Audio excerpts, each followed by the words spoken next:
Y a mí, personalmente, gracias a las traiciones, me han dado una fortaleza increíble para seguir hacia adelante.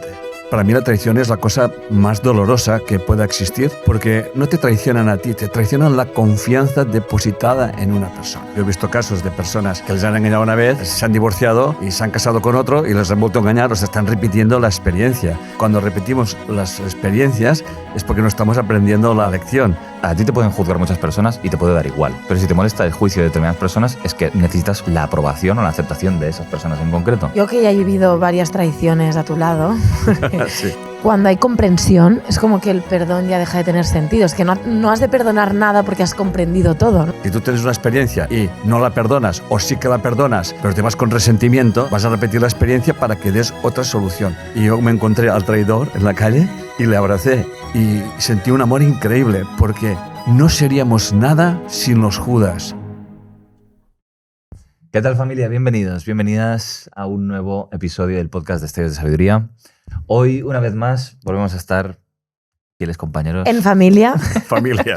Nunca mejor dicho. Enric, Sara, un placer volver a estar en esta mesa con vosotros para resolver las dudas, las preguntas, las inquietudes, las consultas que nos llegan por parte de la comunidad a través de los diferentes vídeos y canales de nuestras redes sociales. Ya sabéis que de vez en cuando hacemos un capítulo pues para, debatir, lucubrar acerca de distintas ideas a raíz de algunas de vuestras preguntas y consultas. Y hoy va a ser pues un día más en la oficina para hacer pues esta dinámica. ¿Sí? A ver, un día más no, yo creo que es un día especial. Bueno, es un día especial. En el sentido de que la gente lo que más le gusta es que venga Enric. O sea, aunque está en su casa. Gracias. Aunque está en su casa, es el invitado de honor que siempre nos acompaña. Los invitados están Así bien, que, chaval, no es un día más, ¿me entiendes o no? Bueno, es que te veo cada día, ¿sabes? Ya, para ti es un día más, pero en verdad creo que también es un espacio. No, cada día no nos vemos. No, cada día no nos vemos, exacto.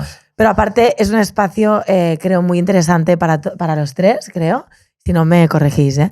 Pero, ¿por qué? Porque siempre, pues en el día a día, si nos vemos Sí. un minuto, ¿no? Y con los niños. Y con los niños, y cuando hay niños, pues evidentemente no hay conversación de calidad, no hay reflexión, no hay silencio, no hay espacio. Así que yo personalmente disfruto mucho estos episodios porque es como una oportunidad de escucharnos y aprender, en mi caso, yo de vosotros. Bueno, ya que a colación de hacer referencia a un servidor, Enric, a ver, yo deciros que debido a mi edad y a la experiencia que llevo, como que os estoy viendo y como que estoy muy tranquilo. Porque al menos veo que esa semilla que puse en su día hace más de 30 años, pues está dando, ya no está creciendo como un árbol, sino está dando frutos. Y esto para mí va más allá de un orgullo. Es como que mis niños, ¿no?, se hacen mayores y empecé a la edad de David yo. O sea, fíjate que David prácticamente no había nacido. Y tú tampoco. Yo tampoco. Cuando yo estaba siendo vosotros, ¿no? Entonces, es un regalo estar aquí. Sí que es cierto que la edad te da mucha perspectiva y te hace, pues... sigo con el entusiasmo de siempre, eso no lo he perdido, si no, no estaría aquí. Me he leído las preguntas y solamente decirles a toda la gente que nos escucha que nunca se olviden de que nos estamos proyectando, que estamos siempre percibiendo y que tendríamos que adiestrarnos a pensar desde la conciencia de unidad y no desde la conciencia dual. Es un mensaje que llevo repitiendo hace más de 30 años y que procurásemos no hablar de los demás como la causa, sino como el espejo que me permite ver aquello que si no fuera por aquella persona yo nunca podía reconocer en mí. Bueno, de esto y mucho más vamos a estar tratando en las distintas preguntas, que podemos empezar por la primera, si queréis ya. Pues vamos a empezar con la primera pregunta de Ethel, que dice lo siguiente. Una pregunta de 5 líneas, así que allí va. Dice, ¿cómo perdono a mi madre y a mi hermana que me juzgan todo el tiempo? Por todo lo que hago o digo. Siempre callo y duele. Quiero perdonar y usar las palabras correctas para no herir, pero hacerles entender que no son jueces ni deben opinar sobre vidas ajenas. Cuando digo ajenas es sobre la mía y la de todo el mundo. Se consideran adalides de las costumbres religiosas ortodoxas. Eso pregunta Ethel. ¿Vale? Enric, ya por edad te damos el privilegio de empezar. Y no solo por edad, sino por experiencia, en el sentido de que en su familia creo que habían perfiles así. Sí. Bueno, el tema es muy simple. Cuando yo me fijo en el otro, ella se queja de que la quieren cambiar, pero ella también quiere cambiar a los demás. Por lo tanto, se trata de coherencia y de ser quien quiere ser y punto. Yo he vivido esa experiencia de otra manera, bueno, prácticamente igual, ¿ok? Y al final yo respeto a los demás, que piensen lo que quieran, y yo hago mi vida. Mantener el dolor de que entran en mi vida, que tal, en definitiva estás hablando de ti misma, de ti mismo, y te ata a una circunstancia que te hace sufrir cuando realmente no tienes que perdonar, sino comprender que tú estás complementando a la familia y que de alguna forma la estás liberando y que ellos hagan su camino y tú haces el suyo sin mirar atrás y dando gracias por la experiencia. Porque si yo me ato al pasado, repito la experiencia día a día. Por lo tanto, el perdón siempre es liberar y liberar el pasado. Ella, como me pasaba a mí, una familia ultracatólica, y yo era ultra revolucionario, y yo me convertí en la oveja negra. Mi madre me llegó a decirme que estaba poseída por el diablo. Y hoy en día puedo decir que gracias a mis padres, gracias a mi madre, yo soy quien soy y he encontrado esa paz y esa libertad emocional que me ha permitido comprender que ese lado tan posicionado de mis padres permitieron. Yo pasé al lado rebelde, pero al final encontré ese camino del medio y comprender que gracias a ellos, que me enseñaban mi sombra, yo podía pues, alcanzar ese estado de paz interior, que es lo que perseguimos normalmente. Claro, es que fíjate, Enric, ¿no? la pregunta, y me incluyo, ¿eh? Cuando digo los humanos, a veces como somos tan, no sé, estamos tan locos, ¿no? Porque, fíjate, la pregunta es muy interesante, como dice, ¿cómo puedo perdonarlas, ¿no? Cuando siento que me juzgan y se meten en mi vida, y yo me quedo en silencio y duele, pero fíjate que la pregunta, lo que más, al menos a mí me parece que le preocupa, es perdonar a su mamá y a su hermana. Sí. Cuando lo que le debería de preocupar, bajo mi punto de vista, para su salud, es ser coherente. Es decir, uno, ¿para qué callas? Si te está doliendo, ¿para qué te quedas ahí y te callas? ¿Para qué no expresas que no te gusta, que te digan lo que te dicen, o para que simplemente no te vas? O no sé, es decir, no actúes igual, ¿no? Es decir, ponte en coherencia, lo que decías tú, ¿no? Yo me marché de mi casa. Claro, exacto, eso sería el primer punto, ¿no? Sí que es cierto que yo siempre digo, ¿no? Como es verdad que tú en esto eres muy rebelde y si notas que en un sitio la cosa no fluye, pues te apartas, ¿no? Yo como consejo, al menos yo lo he vivido así en mi propia familia, como consejo siempre diría que intentes ponerte en coherencia en esa situación, en ese espacio, en ese conflicto, que, no sé, pues por ejemplo, en este caso sería deja de callarte, ¿no? Y exprésate, pon el límite, bueno, pues pon tus condiciones encima de la mesa, y si no hay un cambio, no porque quieras cambiar al otro, sino porque tu cambio interno de expresarte, de respetarte, no ha sido acompañado por esas personas, en este caso tu mamá y tu hermana, entonces sí que tu lugar es en otro lugar. Es decir, irte, ¿no? Sí. Y ahí sí que yo creo que es cuando tienes que irte.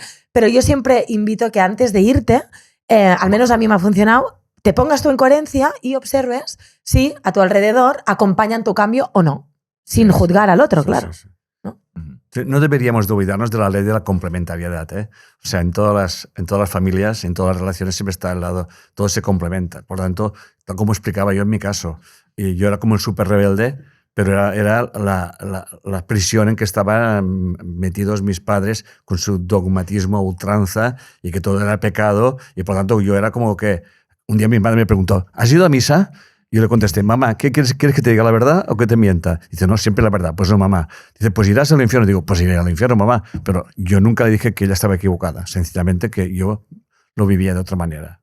Y eso es respetarse y respetar. Sí. Yo por aportar también sobre esta pregunta de Ethel, creo que es interesante, ¿no? Cuando dice que se queja de su madre y de su hermana, que la juzgan todo el tiempo. O sea, se queja de una situación y, por lo tanto, si yo no quiero que me juzguen, muy probablemente es porque necesito su aprobación en lugar de su juicio. Así es. O sea, porque a ti te pueden juzgar muchas personas y te puede dar igual. Pero si te molesta el juicio de determinadas personas, es que necesitas la aprobación o la aceptación de esas personas en concreto. Por lo tanto, hay un deseo de cambio y, por lo tanto, están en las mismas. Entonces yo creo que cuando se llega a esa conclusión de que estás en las mismas que la persona a la que precisamente criticas o deseas cambiar, allí se puede producir el perdón. O sea, el perdón es como el resultado de un proceso en el que llegas a una comprensión más profunda acerca de una situación concreta. Y por eso creo que no se puede forzar el perdón, ¿no? ¿Cómo perdono? ¿no? Primero tienes que entender qué debes aprender o qué puedes extraer para ti de esa situación, y entonces el perdón florece de manera natural como resultado de esa introspección a la que has podido llegar, ¿no? Es que además el perdón es una liberación.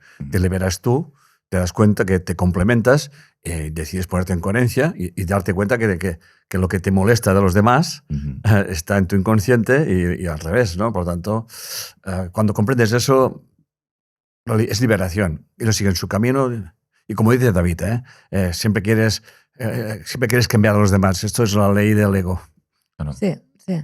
No, y yo misma, muchas veces cuando he hecho cambios o me he puesto en coherencia, al final esperas esa aprobación, esa luz verde de quien más te importa, ¿no?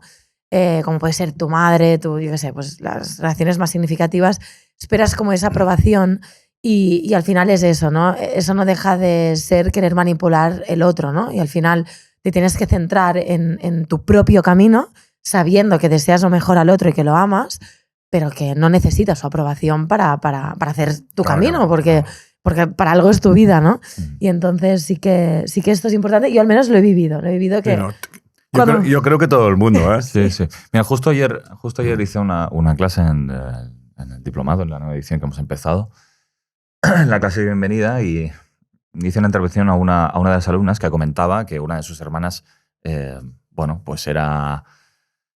la tildó de loca, pero que básicamente venía a referirse que estaba siempre pues criticándola o hablándole mal o insultando, no solamente a ella, pues, sino a personal, en general, supongo, ¿vale? Se refería a ella. Entonces, cuando analizamos una situación al respecto, me planteó una situación en la que estaban ella junto con sus dos hermanas, una de ellas, la mayor, es la con la que tenía el conflicto, y básicamente creó un grupo de WhatsApp para hablar sobre un tema de la herencia de su padre, del padre de las tres, que hacía poco que había fallecido, ¿no?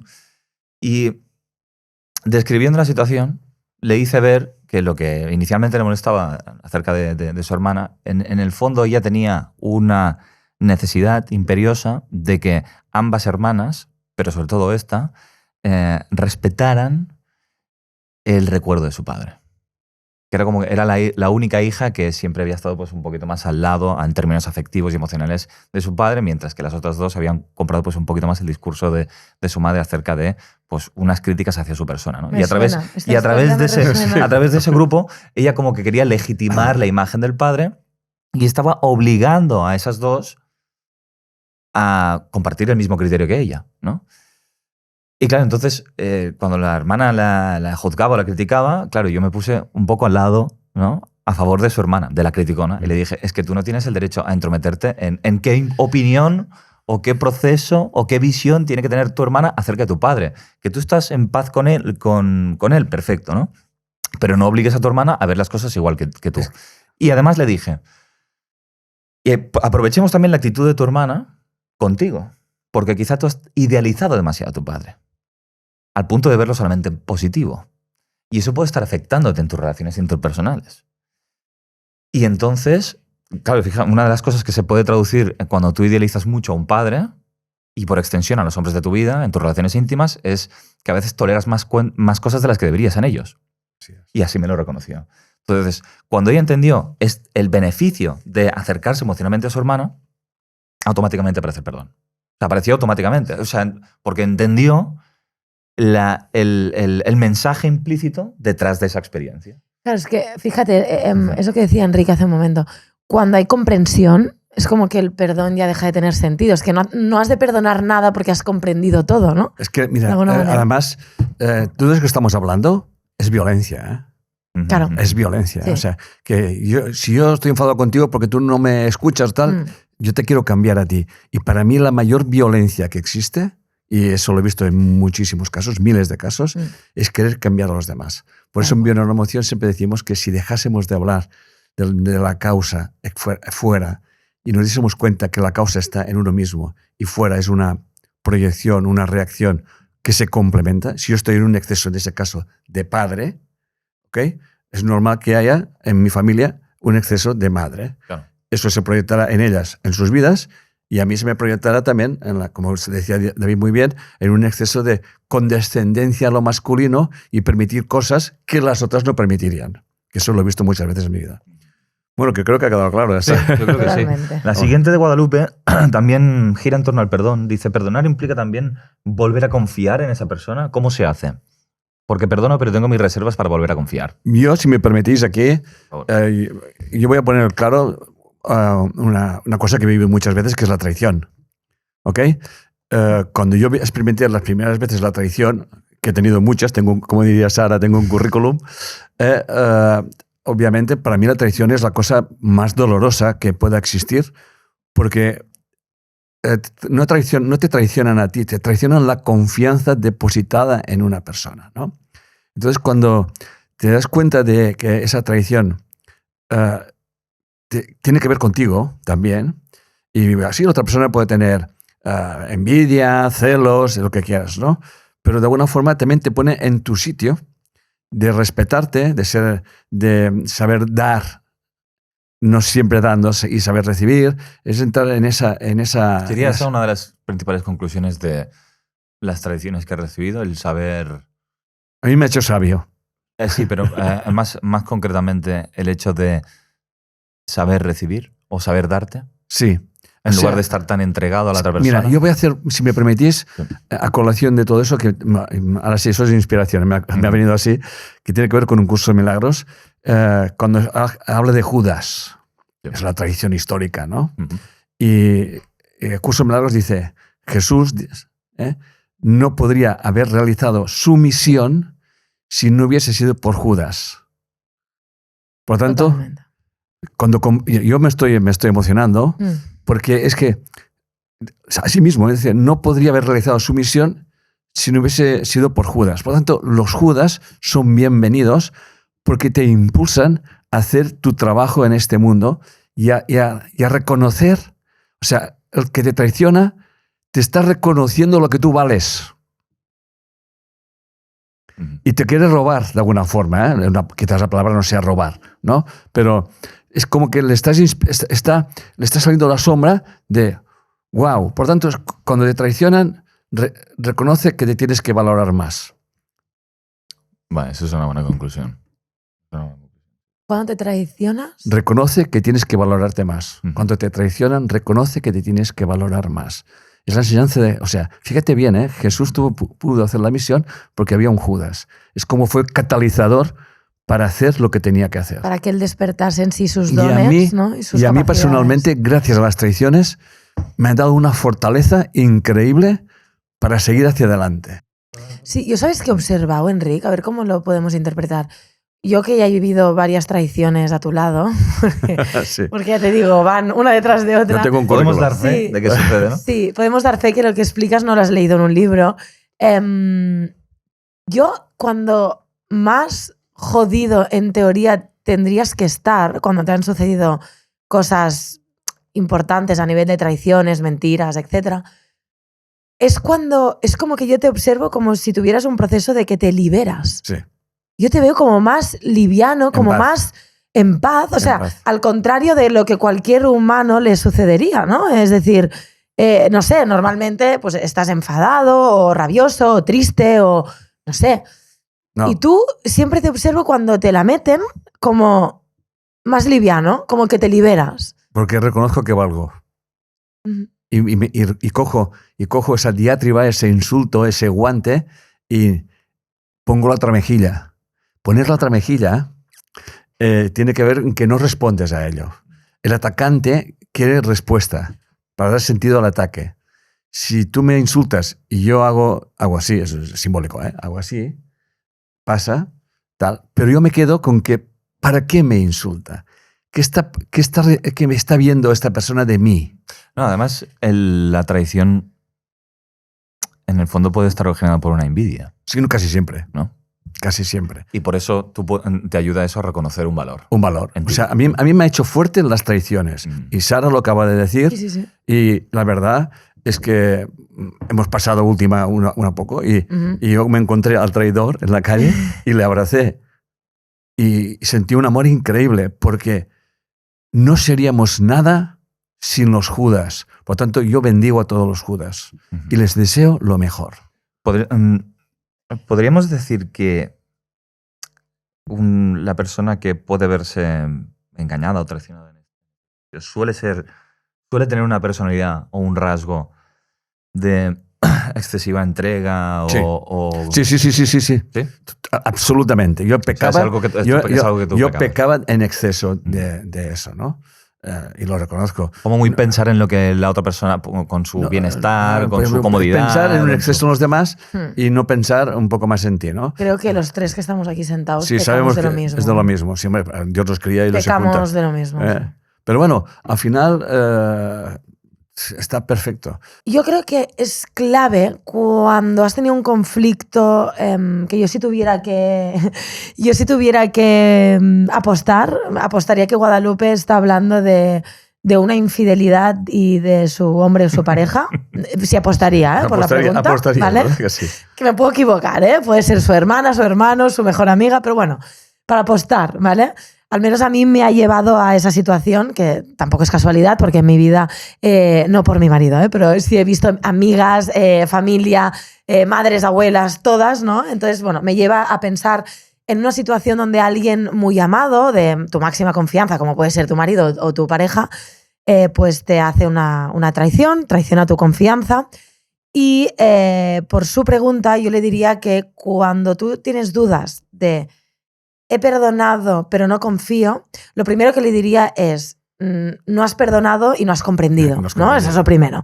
No has comprendido de qué va la historia, ¿no? Porque realmente cuando comprendes el para qué ha sucedido, o sea, el para qué tú te has visto envuelta en esa experiencia, lo comprendes de verdad, como dices tú, Enric, desde la conciencia de unidad, y comprendes para qué necesitas, o sea, qué necesitas aprender, integrar en ti. Y sobre todo, siempre cuando te encuentras en una traición, ¿no? En una falta, en un conflicto que tienes que volver a confiar con esa persona, que en verdad no tienes que. Puedes decidir si quieres o no quieres, ¿no? Correcto. Pero lo primero es, una vez tomas conciencia, sí o sí, tiene que haber un acto de coherencia, seguro. Eso seguro. Algo hay que cambiar ahí, seguro. Porque para llegar a ese punto habían incoherencias por el camino, personales, vamos, 100%. Entonces, cuando tú decides ponerte en coherencia, muchas veces la gente no sabe sostener ese cambio interno, esa coherencia. Entonces, de ahí es cuando le vienen las dudas de, pero ¿puedo confiar en él? ¿Me la va a volver a meter? ¿Me la va a volver a liar? ¿Puedo confiar con esa persona que en su día me traicionó? Y mi respuesta es, no te preguntes si él te la va a volver a liar, pregúntate si tú estás siendo leal a ti, si estás siendo coherente. Correcto. Y si te has despistado de nuevo y sigues permitiendo situaciones que en verdad no tendrías que estar permitiendo. Porque entonces la respuesta es que te la va a volver a meter 100%. Bueno, si aplicamos la bioneuroemoción, que yo he visto casos de personas que les han engañado una vez, se han divorciado y se han casado con otro y les han vuelto a engañar, o sea, están repitiendo la experiencia. De hecho, cuando repetimos las experiencias es porque no estamos aprendiendo la lección. Eso también tiene que ver con el curso de milagros, que es la conciencia unidad. O sea, si tú tienes una experiencia y no la perdonas, o sí que la perdonas, pero te vas con resentimiento, no sé si me explico, vas a repetir la experiencia para que des otra solución. Que puede ser que te quedes o puede ser que no te quedes, pero si te quedas, tiene que ser con conciencia de comprensión y para qué lo he vivido, y si no te quedas, lo mismo, ¿qué he aprendido de esa experiencia? Y Enrique, solo añadir una cosa que creo que puede ser un tip para Guadalupe que le puede servir, al menos a mí me ha servido en mis movidas, y es que tú te pones en coherencia. Y a mí siempre me gusta pensar que yo me pongo en coherencia personal y es el otro quien decide si se queda o se va. Correcto. No lo decido yo. Correcto. Yo me pongo en coherencia, yo me respeto, pongo mis límites, me pongo en mi coherencia, me centro en mi camino interno, en mi proceso interno. Y luego eso tendrá sus consecuencias externas. Total. Y es el otro quien va a decidir si se queda o no se queda con mi cambio interno. Así es. Yo, por responderla directamente, dice, ¿perdonar implica también volver a confiar? Yo creo que no. O sea, en esa persona, yo creo que no. O sea, una cosa no implica la otra. Claro. Para mí son procesos que van completamente separados. Que ¿El perdón puede hacerte volver a confiar? Sí, pero no es condición sine qua non. Es decir, porque tú puedes entender que efectivamente has sido demasiado condescendiente con tu pareja, en el caso de aplicarlo en el contexto de la pareja. Con socios, igual, Con lo que sea, ¿no? O, por ejemplo, con el caso que yo ponía antes de la hermana, ¿no? Tú puedes llegar a ese perdón, pero eso no significa que tengas que hablar con ella, quedar con ella, Eso está clarísimo. ni confiar en ella. Es decir, en esa persona en concreto. Lo que no debería es de afectarte en la posible confianza que puedes establecer en vínculos posteriores. Ahí está. Pero para mí son cuestiones completamente diferentes. Lo que es perdonar y lo que es confiar. Sería como decirle a Enric, preguntarle a Enric, toda la lista de personas que te han traicionado, ¿volverías a firmar un contrato con ellas para trabajar? No. No, claro. No. Ahora, ¿las has perdonado? Y les doy las Y las gracias. bendices, Sí, ¿no? sí. Claro. Correcto. Tú bendices, valoras, Y sigo mi camino. pero no vuelves atrás, ¿no? En este Cada sentido. uno en su camino aplicando un poco pues esa regulación en mis rasgos de personalidad, eso puede propiciar o puede aumentar las probabilidades de que yo no vuelva a ser traicionado en un futuro en vínculos sucesivos. Así es. Pero vamos, Y con fíjate, esa persona en concreto. Sí, y ya para acabar esta pregunta, si os parece, la última pregunta de Guadalupe, ¿no? Que dice, pero tengo mis reservas para volver a confiar. Si tienes tus reservas para volver a confiar, quiere decir Que no confías ya. que con esa persona ya, hasta ahí. ¿Sabes? Porque si tienes reservas, realmente es que el conflicto sigue activo. Claro.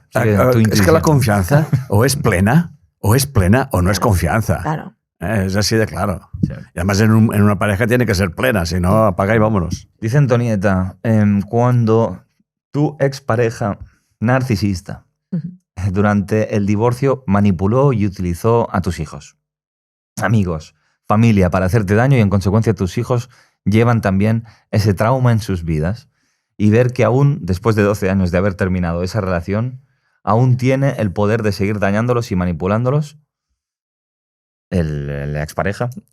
¿Cómo hacer para perdonarte y perdonar por haber permitido que eso sucediera? Esa se me invita a mí. Es que el tema narcisista la he vivido muchísimas veces. No en mí, sino en personas allegadas a mí y tal, ¿no? A ver, el narcisista es una persona súper desvalorizada.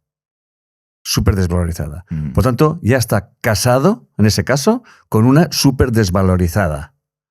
El narcisista, como se siente que no vale nada, ejerce una forma de control. Y ese control es desvalorizar al otro. Y si el otro se toma esa desvalorización y la sufre, él se siente inconsciente, todo eso inconscientemente, él se siente como que es reconocido. Conozco muchas situaciones de narcisista y el narcisista se alimenta del sufrimiento de los demás. Por tanto, yo le daría un consejo a ella. ¿Ok? Primero, el narcisista lo dice la psiquiatría, es una psicopatía que no tiene cura. Bueno, eso lo dice la psiquiatría, no lo digo yo, no lo sé. Yo pienso que todo el mundo puede cambiar. Pero el narcisista es un gran desvalorizado y necesita crear debates, busca siempre la discusión. Y se informa muy bien.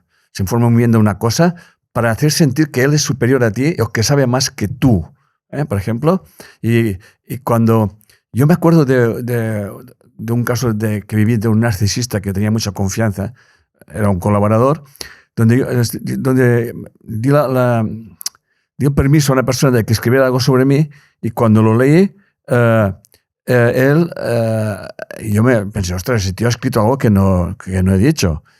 Y lo compartí con ellos, con la familia, con esa persona, y solamente no se le podía quitar la sonrisa de la cara. ¿Ok? Es como que, ¿has visto? Como que te están jodiendo, ¿no? Por lo tanto, mi consejo, y por experiencia, es que el narcisista necesita comprensión, como todo el mundo, pero que invierta el pensamiento, porque el narcisista es un desvalorizado. Digo, él o la, y la otra persona es una persona muy desvalorizada. Ambos están en complemento, uno sobresaliendo y la otra estando por debajo. Por tanto, lo que le diría a esta señorita o señora, que la vida le está enseñando que se respete, que se valore y que tome la dirección de su vida y que no se lamente ni se queje del otro, porque el lamento, la preocupación, la tristeza o el enfado le da fuerza al narcisista. Por tanto, utiliza a los hijos tal. Si los hijos tienen un padre narcisista, tienen que aprender tal, de él. Sí. No tiene y que la madre, en ese caso ella, pues que eduque a sus hijos y que no le preste atención, porque se alimentan de la atención y del sufrimiento de los demás. Sí. Por favor. ¿Yo? Vale. No, yo, bueno, siguiendo lo que comenta Enric, lo que le podría decir Antonieta, ¿no? El nombre. Antonieta es que deje de poner su foco en su exmarido, Claro. ¿no?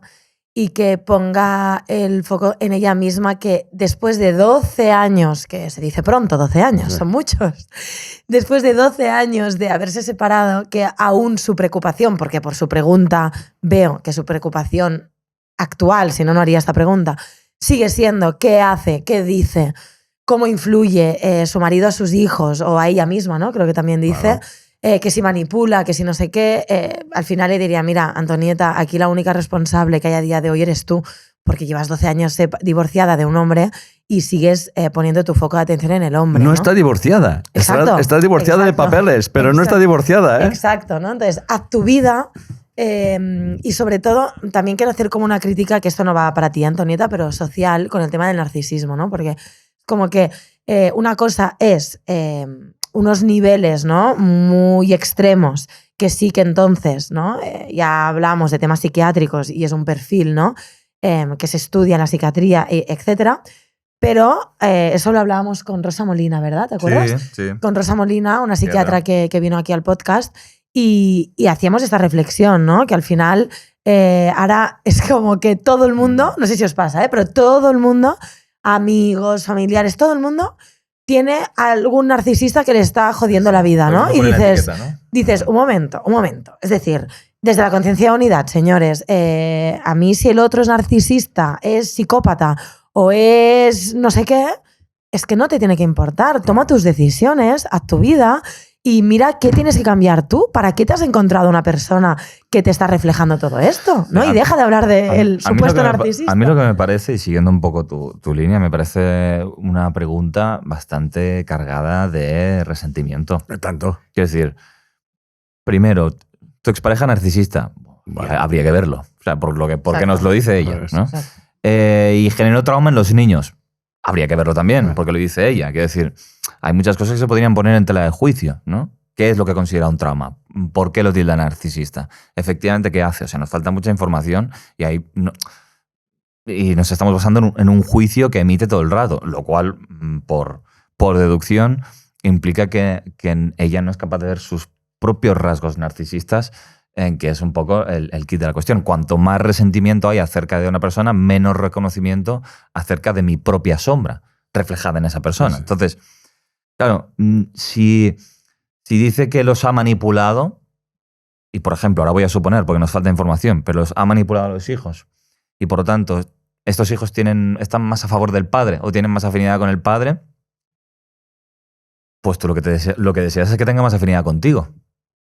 Exacto. Por lo tanto, volvemos a estar en un juego manipulativo. Mira, Uno, porque es que ahora se han posicionado a favor de él y no a favor mío. Entonces, lo que quiero es que estén posicionados a favor mío. No, y también- ya estamos en la misma disputa, que David, al final los que sufren son David, los hijos. y no sé qué opinas, un consejo para a ver qué opinas de Antonieta, sería todo lo que hace tu expareja con tus hijos que te molesta, es todo eso que a ti en verdad te gustaría hacer con ellos, pero no te das el permiso. Como pudiese ser dar su punto de vista, dar su opinión o simplemente explicar cosas. Pues hazlo. Date el permiso sí. de hacerlo, hazlo. yo tengo un caso real. Sí, sí. ¿Estás de acuerdo Un con ca- este punto? De un caso real con lo que decía David, y que al final el ex marido consiguió atraer a los hijos, y entonces la madre le dijo a los hijos, porque se posicionaron a favor del padre y como que atacaban a la madre, ¿no? Sí.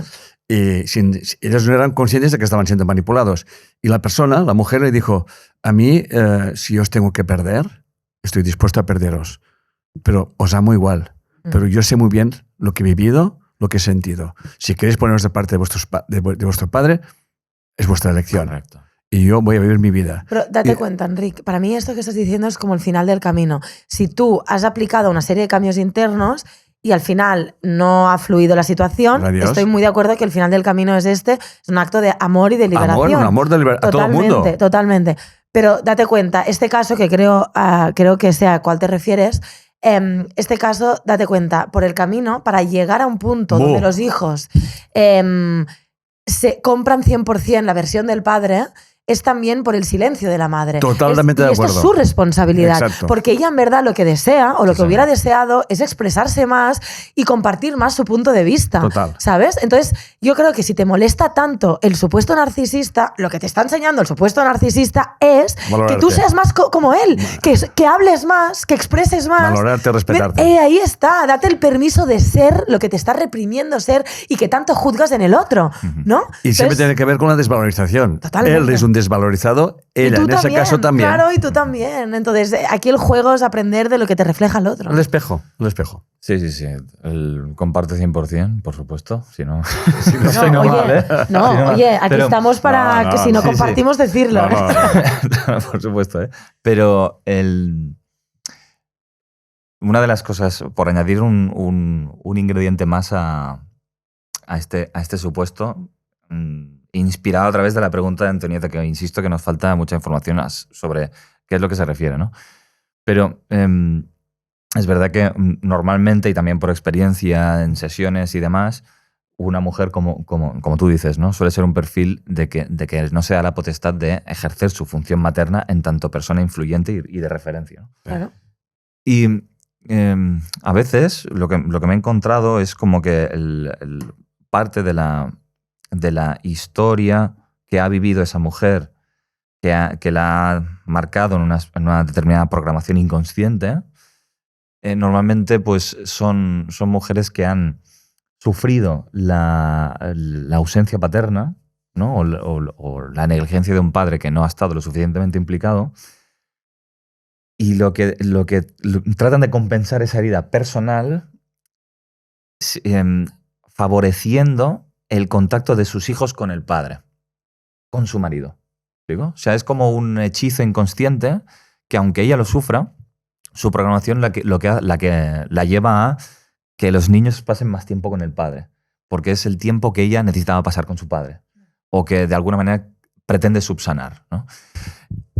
Uno de los grandes errores que siempre nos encontramos en consulta, y que la persona evidentemente lo hace inconscientemente, es ver en los hijos la herida que ellos tienen o que ella tiene, ¿no? O sea, yo tengo una carencia paterna y entonces considero que lo que necesito el hijo o la hija en cuestión es más contacto con el padre. De hecho, perdona, en el caso que te estoy hablando era todo al revés. O sea, el padre no se ocupaba de los hijos. Claro. O sea, Claro. y ella estaba sobrecargada y entonces el padre siempre estaba fuera, ¿no? Y claro, Sí. puede ser totalmente al revés, ¿no? Sí, no, puede ser por un totalmente. lado y totalmente al revés, ¿no? O sea, lo que invito es un poco a que cuando vamos un poco a esas conductas extremas, al punto en el que nos faltamos el respeto y perdemos la coherencia de manera sistemática en cuestiones de este tipo, y que se puede estirar, pues eso, 12 años, 15, 20, O toda la Pues- vida y morir pues- con y ese morir, resentimiento. allí estamos bajo mandatos inconscientes que imperan sobre nuestra voluntad o el ejercicio libre de hacer pues lo que nos gustaría hacer en un momento dado con los hijos, ¿no? Perdón. No, iba a decir una frase que he dicho toda la vida, pero que todavía no, pero muchos años, que es tener resentimiento contra algo, contra alguien, es como tomarte una copa de veneno y esperar que se muera el otro. Mira, tal cual. Y te va a envenenar a ti, ¿eh? Tal cual, Enric. Y yo creo que no hay nada más triste que ver morir a alguien que amas con grandes resentimientos. Muy triste. Sí. Yo creo que es una de las tristetas más grandes que yo he experimentado. Porque todos tenemos, evidentemente, heridas, resentimientos puntuales o no tan puntuales que duran más de lo que deberían.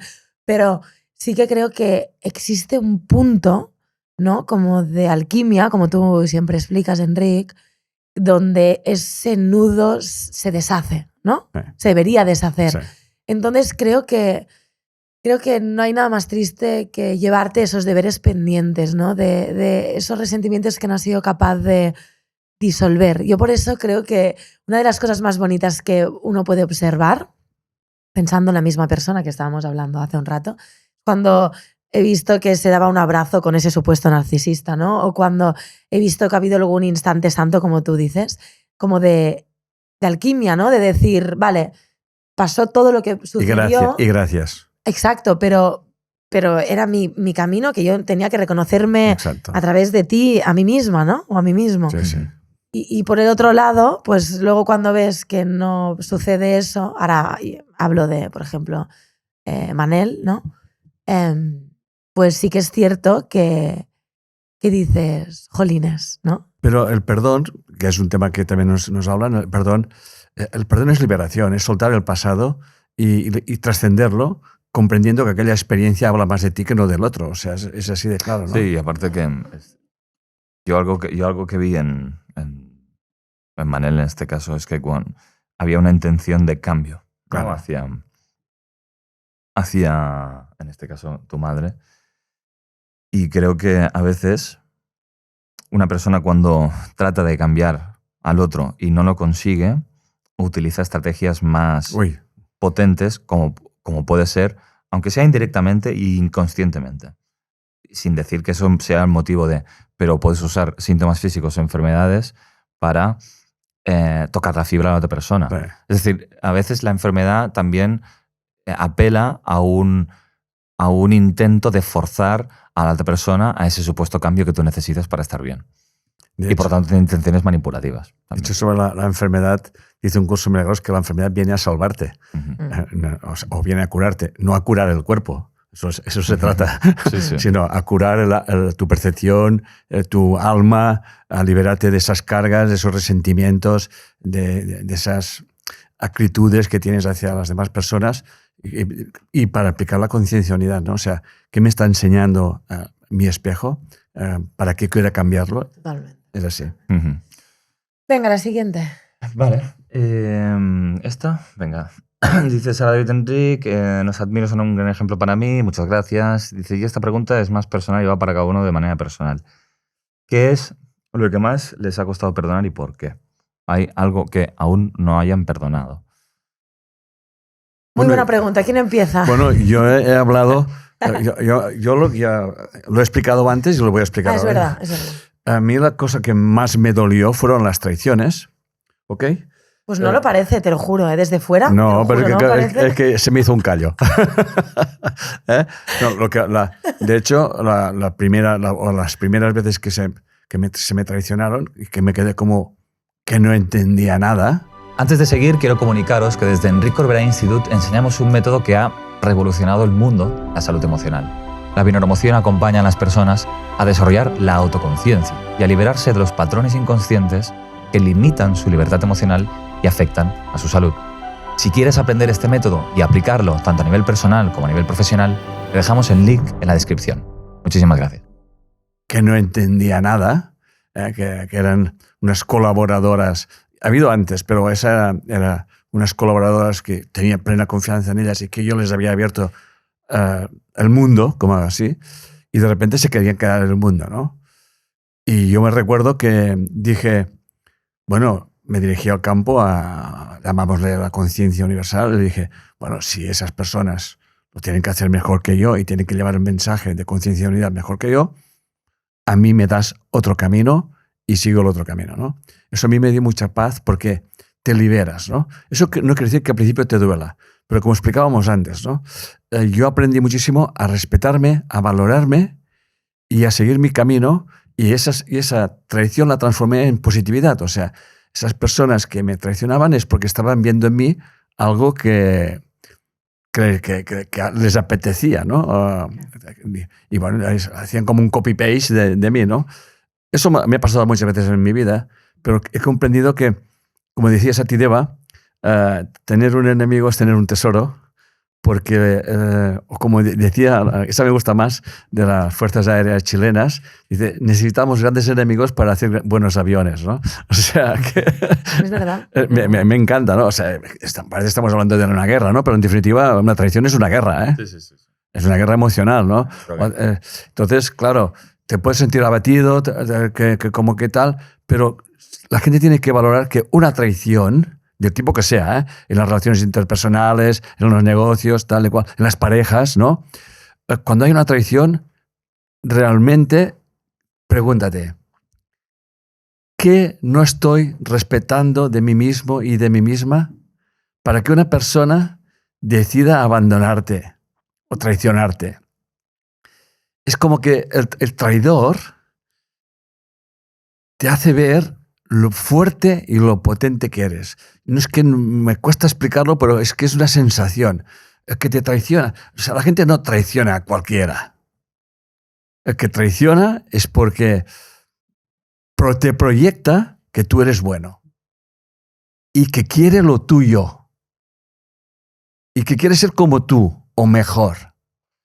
Por tanto, te está valorizando, no desvalorizando, sino valorizándote. Por tanto, traiciones por todos lados, en los matrimonios, en los negocios, en las amistades, etcétera, etcétera. Pero cuando te ocurre, piensa, mira, me acabo de quitar un lastre y me acabo de poner un tanto a mi favor de que realmente valgo. ¿Ok? Por ejemplo, en el caso de un matrimonio, ¿no? O sea, es que mi marido se dio con otra. Perfecto. Pues aprende la experiencia y ya vendrá otra persona que realmente te valorará. Si te valoras. Pero si te divorcias con resentimiento, persiguiendo, etcétera, etcétera, estás alargando, como se dice vulgarmente, el palo de mierda. La agonía, ¿no? ¿Respondes? ¿A quién no has perdonado aún? ¿O quién más te ha costado perdonar? A ver, no sé, lo que me viene en la cabeza probablemente sea la experiencia más reciente. Que no hace falta ser explícito porque tampoco me gusta acusar a nadie. Y mucha gente que nos sigue y que son alumnos, pues ya saben perfectamente a lo que me refiero, ¿no? Que es precisamente un colaborador. Alguien que para mí trabajamos mano a mano, ¿no? Para ti era un hermano. Sí. Y bueno, en su momento pues lo sentí como un engaño, efectivamente. A ver, objetivamente fue un engaño. Objetivamente. Sí, objetivamente, ¿eh? No. Supongo que viene por epigenética también, ¿no? Sí, es una tradición familiar, ¿no? Primer orden de realidad fue un engaño. Fue un engaño. La cuestión es que, al menos yo voy a hablar desde mi experiencia subjetiva, ¿no? Tal y como lo percibí, me dio unas razones por las cuales se desvinculaba del proyecto y al final pues resulta que eran otras, ¿no? Y tenía preparado ya de antemano pues su propio proyecto y etcétera, etcétera, ¿no? Entonces, bueno, sin entrar en detalles, sí que lo viví inicialmente como un golpe y que me ha generado mucho dolor, no voy a mentir, pero rápidamente pues traté de aplicar lo que enseñamos, ¿no? Y como eso tenía que ver conmigo. Y creo que en esa inercia que hablábamos antes, que podemos compartir los tres, de pensar muy bien en lo que la otra persona necesita y que a veces eso puede implicar ceder tu posición según qué términos, pues me di cuenta de que yo llevaba mucho tiempo escondiéndome también detrás de esa persona, quizá pues por respeto, detrás de persona y de otras tantas, ¿me explico? O sea, de quizá menoscabar mi propia imagen o mis capacidades o creer que yo no podía ofrecer tanto por alguna especie de respeto hacia los demás, ¿no? Algo un poco complejo, pero que en el fondo probablemente tenga sentido, al menos en mi cabeza. Bueno, a veces, ¿no? Mostrar tu luz puede alumbrar a otros y molestar. Y entonces, cuando él hizo eso, entendí que en el fondo era mi motivación interna. Claro. O sea, era lo que yo necesitaba. O sea, el deseo que yo no quería reconocer en mí era mi deseo de destacar más. Y entonces he tratado de repetirme eso una y otra vez, una y otra vez, una y otra vez. O sea, su egocentrismo es el mío. Lo que pasa es que yo lo escondía. Yo lo mantenía tapado por considerarlo inadmisible. Entonces, me ha permitido reconocerlo. Yo iba de humilde, pero era una falsa humildad. Correcto. Entonces, en el momento en que yo veo las cosas así, necesito, y insisto, y esto quizá a la gente, pues la gente que nos sigue de hace tiempo, pues le viene bien escuchar. O sea, mi mantra era repetirme esto. Muchas veces. Porque eso me permitía entender el sentido de la situación y no caer en juzgarlo, juzgarme a mí Resentimientos, y toda esta mierda que al final lo que me ancla en un sitio y me impide avanzar. De hecho, al tomármelo así, yo he podido experimentar, sobre todo pues, a nivel de notoriedad en redes y demás, y sobre todo en mis clases también, pues una fortaleza que muchos alumnos dicen, hostia, David, tú ahora mismo transmites las cosas que un año atrás no las sabías transmitir así. Y al final no ha cambiado nada. No he leído más, no sé más cosas, no tengo más conocimientos y tampoco considero que tenga más habilidades. Sencillamente me lo creo un poquito más. Y tienes más experiencia. Si me permites, bueno, perdón, y simplemente para cerrar este proceso,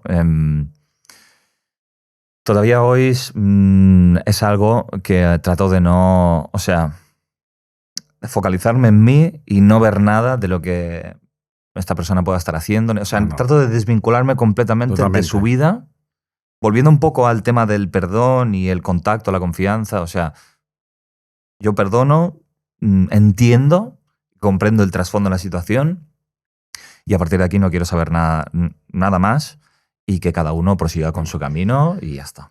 A mí me gustaría decir algo.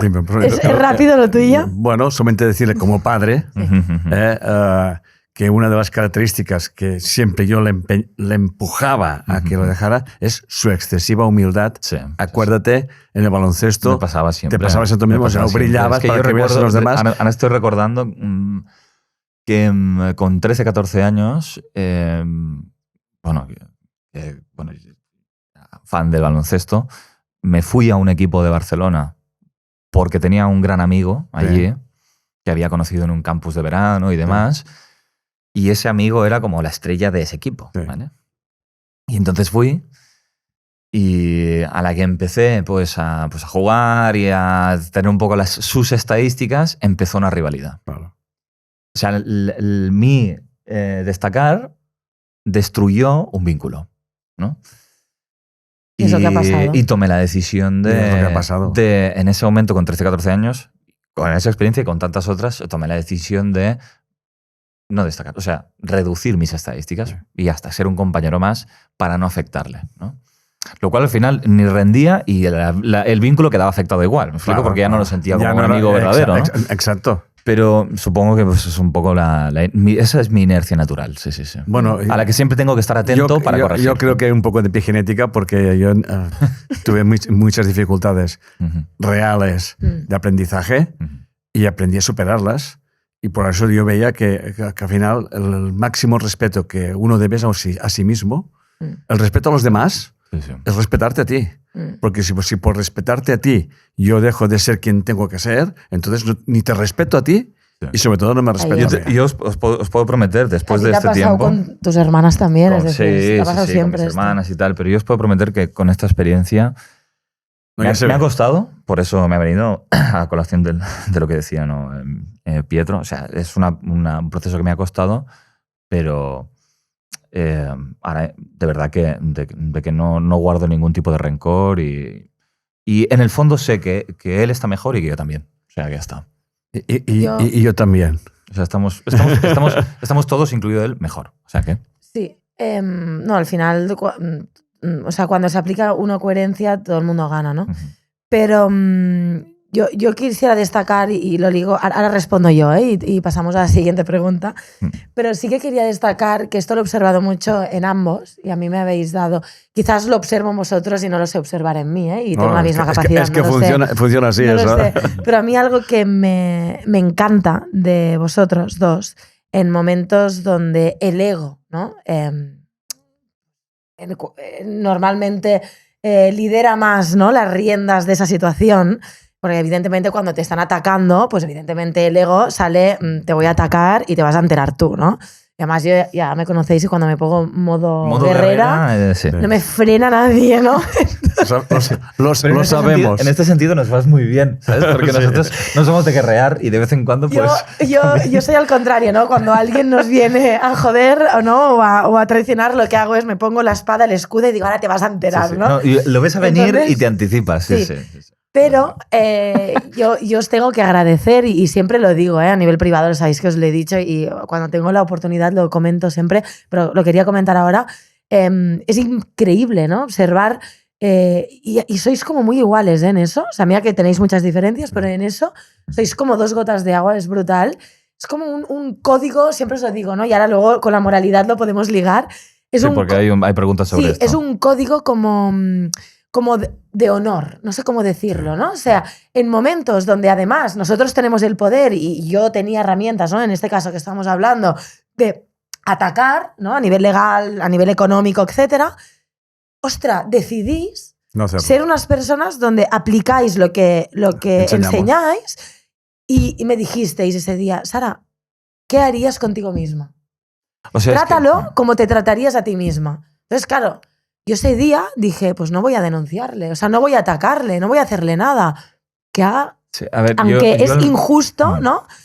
Bueno, es justo, en ese momento yo lo vivía, sí, disculpar, en ese momento yo lo vivía como injusto, sí que para mí fue una lección decir, suelta y da lo que quizás esa persona no es capaz de darte jamás, pero tú sí tienes la capacidad y se lo darás. Yo quiero puntualizar eso. Y es respeto y libertad. Un curso de milagros dice, la justicia de Dios es que tú tienes tu justo merecido, pero nunca olvides que la justicia la aplicas tú en tu vida.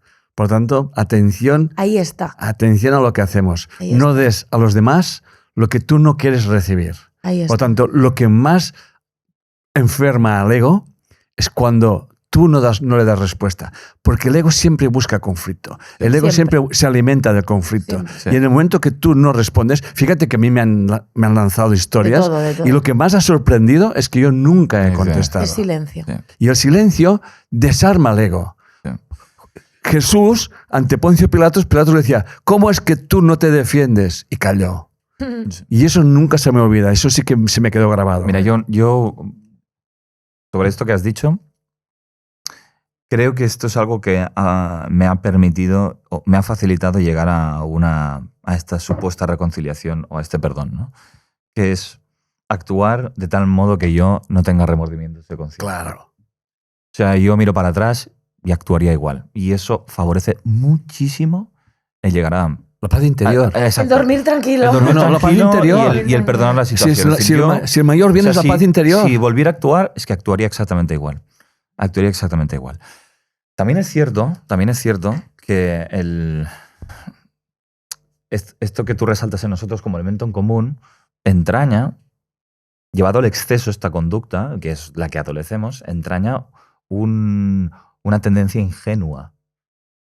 Y entonces tú no ves la maldad en ningún ser humano y te crees de buenas a primeras cualquier historia que te cuentan. O sea, no sabes ser crítico con las personas. Sí, pero no ves ningún atisbo de negatividad o de malas intenciones, o te fías directamente de personas que quizá no merecen tu confianza.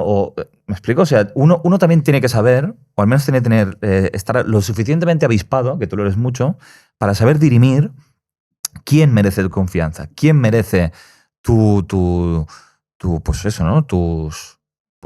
Pues los valores que tú puedes depositar, ¿no? El respeto, la confianza, etc.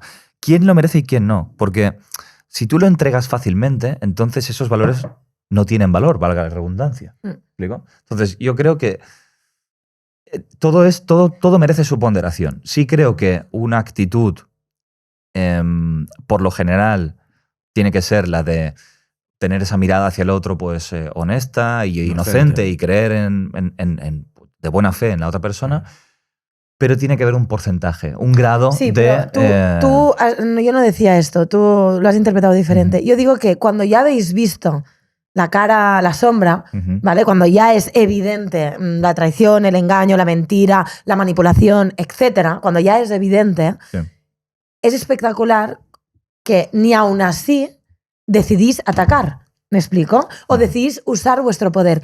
Y esto para mí es una reflexión y yo creo que también me lo aplico, porque yo creo que una persona se define y se conoce su esencia real cuando tiene poder, ¿qué hace con él? ¿Sabes? Y yo creo que cuando, y aquí con vuestro permiso me incluyo, cuando hemos tenido poder, ¿qué hemos hecho con el poder? ¿A dar amor, libertad o ataque, resentimiento, venganza? ¿Qué hemos hecho? Dar amor y comprensión. Ahí está. Entonces creo que eso te libera a ti, en verdad. Yo, si me permitís, y que estoy absolutamente de acuerdo con vosotros, pero como ya sabéis que yo vivo el curso de milagros, procuro vivirlo al 100%, hay una frase que no quita nada de lo que ha dicho David. Dice, ¿quieres ser invulnerable? Ten una mente perfectamente inocente. Que no quiere decir que no veas el error, pero comprendes que aquella persona que tú le percibes el error es su aprendizaje. ¿Ok? Por lo tanto, tú puedes tomar la decisión de seguir, de confiar, de no confiar, etcétera, etcétera. Yo muchas veces he confiado con gente que sabía que tenía un problema de celos o lo que sea, ¿no? Pero al final, desde la conciencia unidad, piensas, si esta persona la tengo yo en mi vida, no es para que yo quiero que cambie, pero sí para que pueda haber una cosa en mí que no está viendo. No sé si me estoy explicando lo que quiero decir. O sea, en definitiva, esto es el perdón. El perdón condena al que no lo suelta. Y el perdón te libera a ti. No, el perdón hacia otra persona no libera a la persona. Te libera a ti.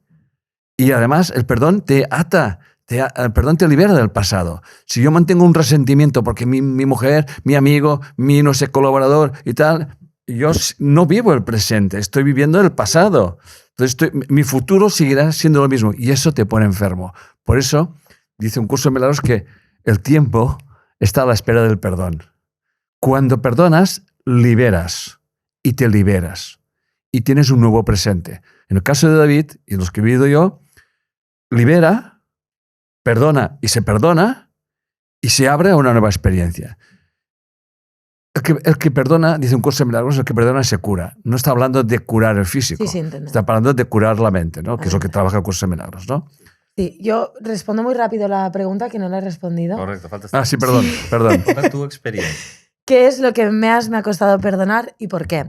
Intentaré ser rápida. Lo que más me ha costado perdonar, bueno, aquí entraríamos en muchísimas cosas. He tenido una infancia muy movida con adultos, podríamos decir, muy maduros a mi entorno y con experiencias, podríamos decir, altamente fuertes. Por lo tanto, creo que podía hacer una lista, ¿no? Pero creo que voy a decir lo más reciente, que más me ha costado perdonar y que creo, no sé si pasaré el examen, pero creo que sí estoy sabiendo trascender. Digo creo porque evidentemente pues, no estoy 100% segura, pero al menos cada vez tengo más paz en relación a esto que voy a explicar. Y es pues en relación a la muerte de mi padre Manel. Sentí mucho resentimiento, muchísimo. Yo de manera inconsciente o consciente, no lo sé, me posicioné a favor totalmente de él, ¿no? Y en contra de mi madre. Entonces yo sentía muchísimo resentimiento hacia mi madre de que una persona que estaba tan enferma y que se estaba jugando literalmente la vida, finalmente la perdió, cómo lo podía tratar como lo trataba o cómo no le podía bueno, pues dar el respeto que yo creo que merecía en varias decisiones que mi madre iba tomando en esos tiempos. Y cómo de alguna manera pues lo menospreciaba y no lo tenía en cuenta, ¿no? Como no lo veía. Y claro, para mí Manel era un pilar, ¿no? Llenaba muchos vacíos en mi vida, ¿no? Entonces, claro, yo de manera egoísta, imagino, juzgaba a mi madre y sentí mucho resentimiento, sobre todo cuando murió, por su manera de actuar con él y por cómo lo trataba, ¿no? Entonces, creo que sí he sido capaz de perdonarla y el hecho está es que, bueno, pues que lo puedo expresar y me doy cuenta mientras lo expreso, ¿no? Pues como que lo tengo más asumido de lo que me imagino. ¿Por qué he podido perdonarla? Pues porque paso a paso, me ha costado, pero paso a paso he ido comprendiendo la mochila que mi madre cargaba, ¿no? O sea, todas las heridas que ella tenía, todo lo que ella cargó, todo lo que ella sufrió, todo lo que ella le dolió y todo lo que no supo salir de ahí, no supo ser coherente, no supo hacerlo mejor y cómo ella llegó hasta el límite, que evidentemente ella también lo sufría a su manera, y la carga que ella tenía encima, ¿no? y cómo al final, si ella llegó a ese punto, es porque tanto ella como él pues crearon esa realidad y ambos eran responsables de la misma. Yo esto te lo puedo asegurar porque yo les acompañé a los dos. Sí, lo sé. Y la verdad, como que lo comprendían, pero estaban muy posicionados y también muy heridos, ¿no? Y nadie soltaba su Ahí está, nadie lado. soltaba su verdad. Y yo me centré un poco más en tu padre, porque era que estaba... Por sus características físicas, sí. obviamente. Era quien estaba sufriendo, básicamente. Claro que estaba sufriendo y haciéndole ver que realmente había escogido aquella esposa porque estaba buscando una madre que no tenía, y ella era una persona que no había tenido un padre. Exacto. Y que al final no voy a entrar en más cosas, ¿no? Pero cuando te lo miras así, sabes que Dios los cría y los se juntan. Sí, total. Y es para comprenderse, para perdonarse, para liberarse. Y eso es lo precioso que hacemos en Mi Neuroemoción. Exacto. Y al final es eso, ¿no? O sea, esta experiencia es aplicar todo lo que he aprendido en Mi Neuroemoción, Claro. pero en esos aspectos más duros, en las circunstancias más duras. Y yo creo que sí tengo paz con mi madre en ese aspecto, o sea, en cómo la juzgaba, en cómo trataba a su esposo. Y en ese aspecto creo que he sabido comprenderla por qué, ¿no? El para qué actuaba así.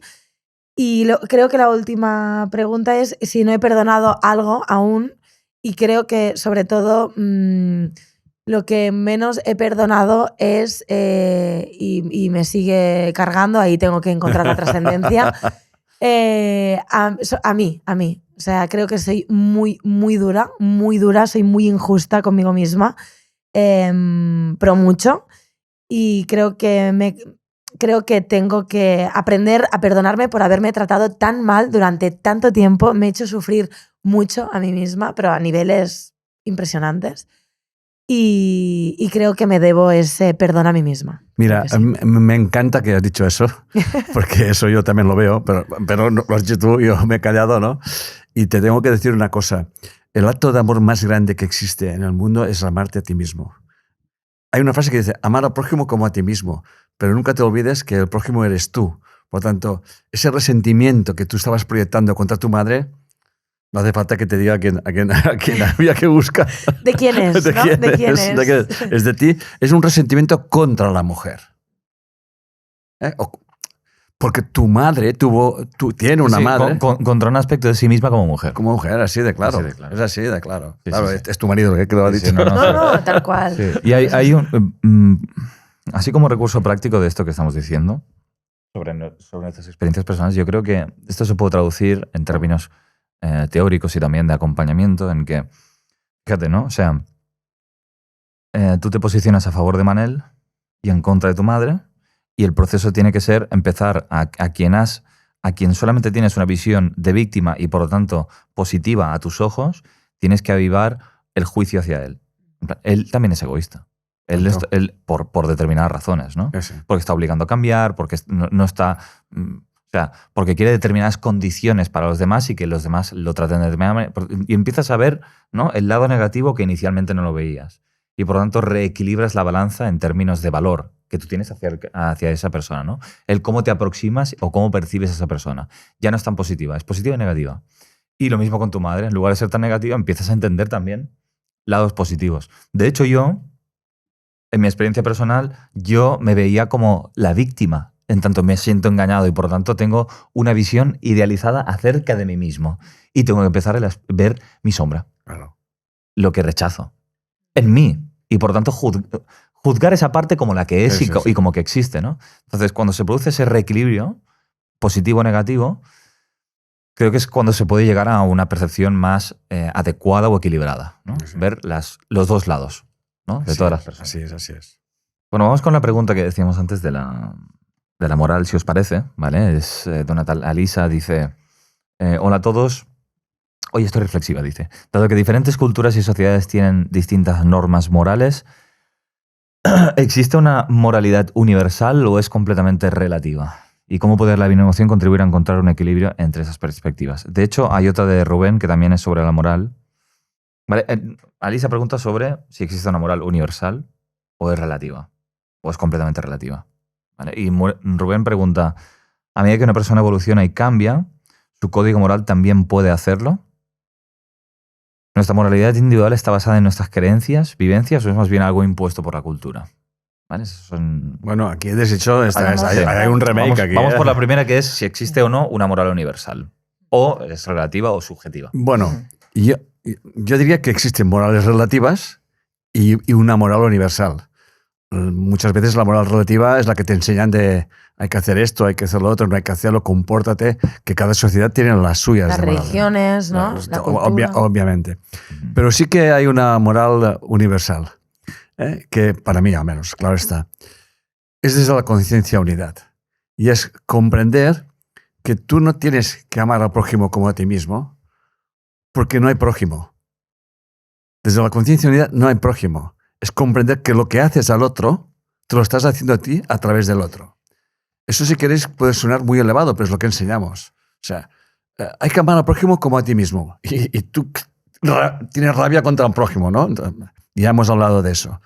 Pero cuando comprendes que no hay prójimo y que todo lo que tú estás viendo en el otro tiene que ver contigo, todo lo que te atrae del otro tiene que ver contigo y todo lo que te rodea tiene que ver contigo, que somos energía, que somos información, que vibramos, resonamos y atraemos experiencias a nuestras vidas, la moral hay que empezar por uno mismo, empezar a ser coherente, a decir con todo respeto lo que piensas, lo que sientes, dejar de hablar del otro como la causa de tus problemas, y el respeto que te debes a ti mismo es el respeto que vas a dar a los demás.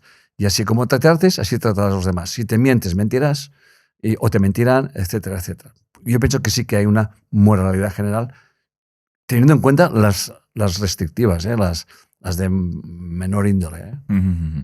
Yo estoy totalmente de acuerdo contigo, Enrique. Pienso que al final, porque, claro, evidentemente que existen moralidades relativas según contexto histórico, ¿no? Porque evidentemente lo que era moral, ¿no? Por ejemplo, me lo invento, en Japón, en la Edad Media, pues imagínate, seguramente no tiene nada que ver con lo que ahora en Japón consideran moral, ¿no? O lo que, yo qué sé, hace 100 años aquí en España era moral, pues ahora muchas cosas son inmorales, ¿no? Entonces, creo que la moralidad, obviamente, es decir, es como que se va construyendo, ¿no? Según la sociedad. Evidentemente, antes las moralidades las marcaban absolutamente las religiones, ¿no? Dependiendo de donde te hubiera tocado nacer, pues imperaba un dogma de fe, por lo tanto, una moralidad u otra, ¿no? O sea, esto es obvio que existen moralidades relativas que se construyen, que van cambiando en el tiempo. Esas moralidades son las que se construyen sobre todo desde el ego, ¿no? Desde el ego humano. Ponen las normas, qué es bueno, qué es malo, representan esa dualidad, ¿no? Etcétera. Pero sí que es cierto que luego, si tú comparas, esto a mí me interesa mucho, si tú luego empiezas a comparar religiones entre ellas, sí que es cierto que hay como ciertos supuestos morales en común, ¿no? Que son como no matarás, no, yo qué sé, no mentirás, ¿no? Cosas que se van repitiendo y entonces, claro, pero luego, que esto, David, seguro que lo dirás tú ahora porque sé que tú lo ves Me así. conoces bien. Sí, te conozco un poco, claro, luego cuando tú, esas moralidades, ¿no? Que es verdad que tienen factores en común, muchas de ellas, y entonces podríamos decir, entonces esos factores en común de estas moralidades son la moralidad universal, la verdad, ¿no? La universal. Claro, depende del contexto, porque es lo que decíamos, a mí entra una persona en casa y va a matar a mi hijo y a mí el no matarás me lo paso por donde yo sé, porque lo voy a matar. O sea, lo voy a matar o sea, no dudaré ni un segundo. Un segundo. ¿No? Para defender a mi hijo, obviamente. Que además eso es ¿no? muy biológico. También. Obviamente. Entonces, claro, y entonces ya, claro, pero me podrían decir, no, pero tú no puedes justificar matar para evitar que mate. Entonces aquí ya entramos en el ego. Entonces aquí cada moral te dirá unas respuestas, te dirá una manera de interpretar que es correcto, que está bien, que está mal, ¿no? Pero estoy muy de acuerdo contigo que yo creo que si desgranamos toda esa construcción, ¿no? Más social, cultural, etcétera, sí que creo que hay como una ley inquebrantable, ¿no? Que es la que has dicho tú, ¿no? Que es la conciencia de unidad. Y a mí me ha costado entenderla mucho. Tú lo sabéis, que hemos debatido esto. Sí, y yo sigo teniendo mis dudas, ¿eh? Sí, evidentemente yo estas reflexiones las dejo abiertas porque son cosas que yo voy reflexionando con el tiempo me voy cuestionando y lo que estoy diciendo ahora probablemente pues en 10 años lo diré muy diferente, ¿no? Si es que estoy aquí aún en esta realidad material, ¿vale? Pero me refiero que al final creo que sí hay como una ley inquebrantable que es la conciencia de unidad, que sería esa moralidad donde lo que le das al otro te lo estás dando a ti mismo. Entonces, aunque en la experiencia dual yo ahora a ti te puteo, ¿vale? Y yo te engaño o te hago lo que sea, aunque parezca que a mí no me pasa nada y que te pasa a ti, ¿vale?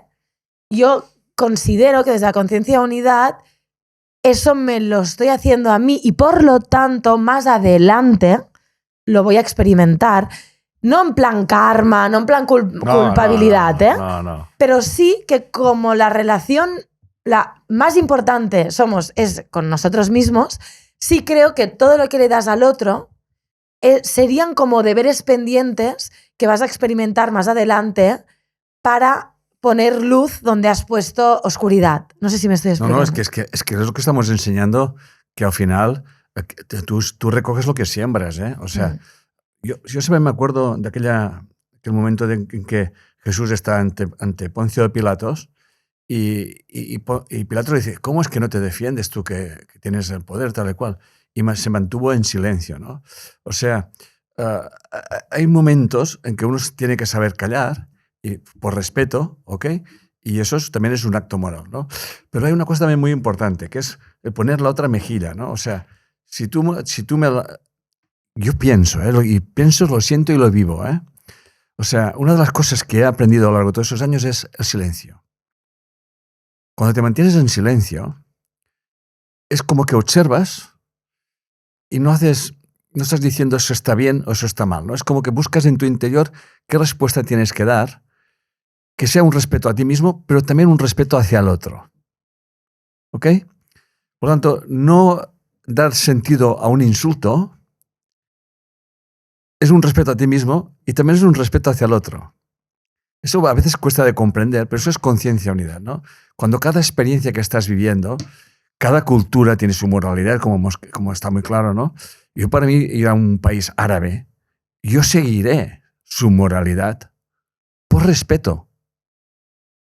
Por el respeto que me merecen las personas y punto. Que en definitiva, respetándoles a ellos, me estoy también respetando a mí. Luego se me puede decir, sí, pero ellos vienen a tu país y no te hacen lo que les da la gana. Yo no estoy hablando de eso. Yo estoy hablando de respetar a donde yo voy, ¿no? Allí donde fueres, haz lo que vieres, ¿no? Se está escrito, ¿no? Entonces, la moralidad relativa existe y se tiene que respetar cuando tú estás en esos sitios, ¿no? Aunque no la compartas. Aunque no la compartas. Al menos en mi caso como mujer, pues cuando he entrado en una mezquita me he tenido que tapar con un pañuelo. No comparto para nada eso, pero lo hago por respeto. Por respeto y se acabó. Bueno, y porque te pueden detener y vas a la cárcel también. Bueno, en el caso donde yo estaba no ibas a la cárcel, si no, no entrabas. No entrabas en el templo. Exacto, si no, no entras. No ibas a la cárcel, no entrabas en el templo, ¿no? Pero sí que es verdad que yo estaba en Damasco, cuando se podía ir a Damasco con mi mujer, que tiene tiene la cabeza tan muy rubia y se veía por todas partes, no la podías perder. La gente nos miraba con respeto, ¿me entiendes? No había ningún rechazo de tal cual, pero también estábamos respetando. Yo sentí muchísimo respeto en Damasco y no sé, por tanto... Quizás era por el respeto que tú emitías también. Es que ahí voy.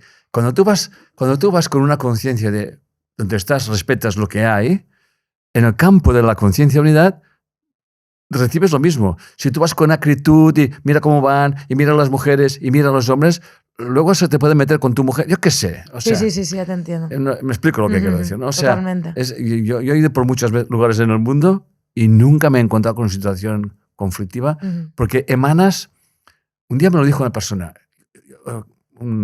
y era árabe, y estaba en Turquía, y concretamente en Konya, donde estaba el maestro Mevlana.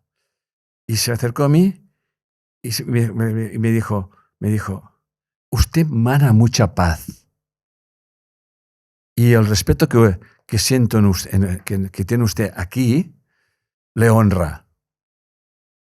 Y yo no hacía nada para llamar la atención, pero vi una experiencia que desde entonces me la he quedado y quiero compartirla con todo el mundo, ¿no? Que es esta, ¿no? O sea, al final todo es resonancia, todo resuena.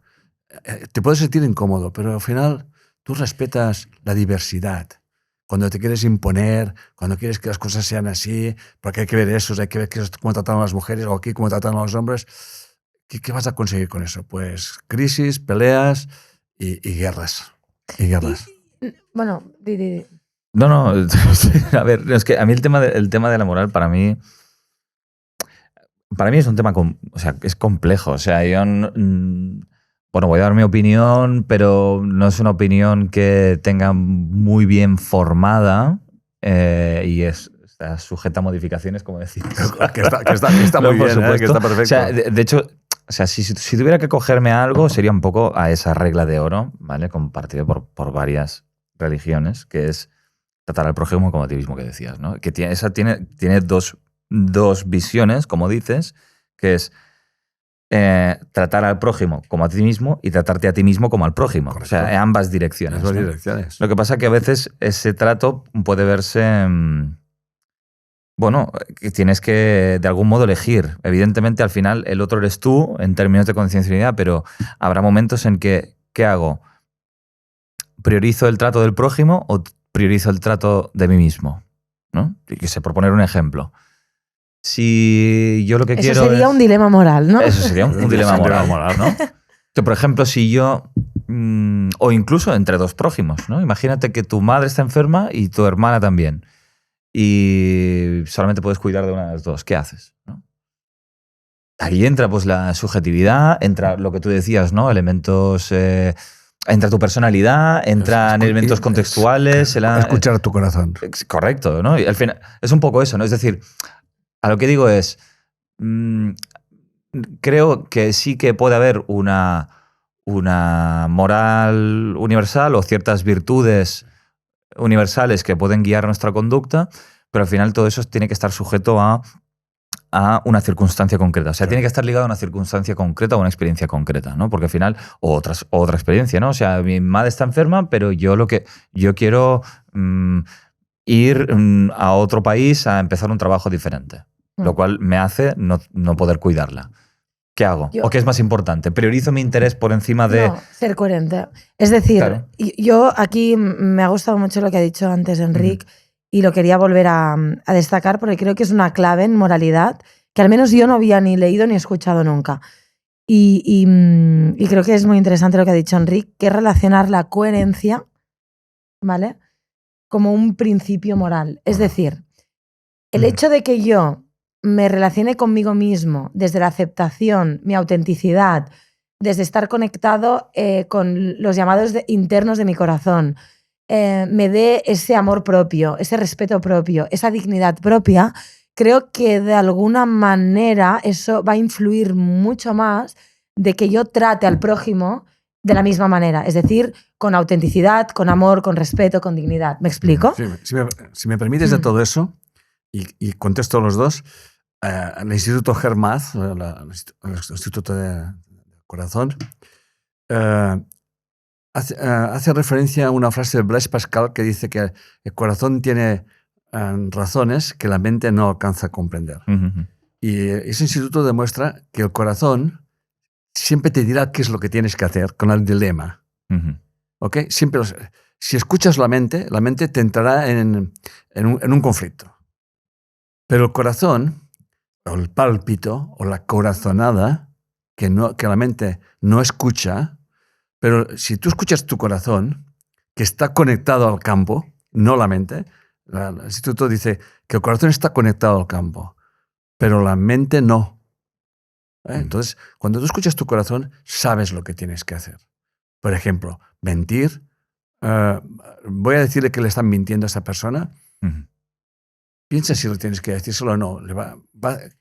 Igual le vas a provocar un sufrimiento, ¿me entiendes? ¿Qué necesidad tienes de decirle eso? Tal?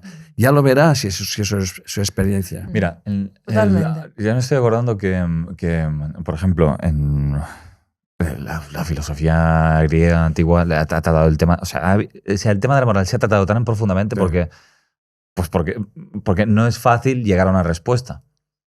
Es más, muchos llegan al entendimiento de que no pueda haber una verdad última o metaverdad que digas, así es como que hay que operar. ¿Por qué? Porque hay una variable temporal, Claro. hay una variable contextual.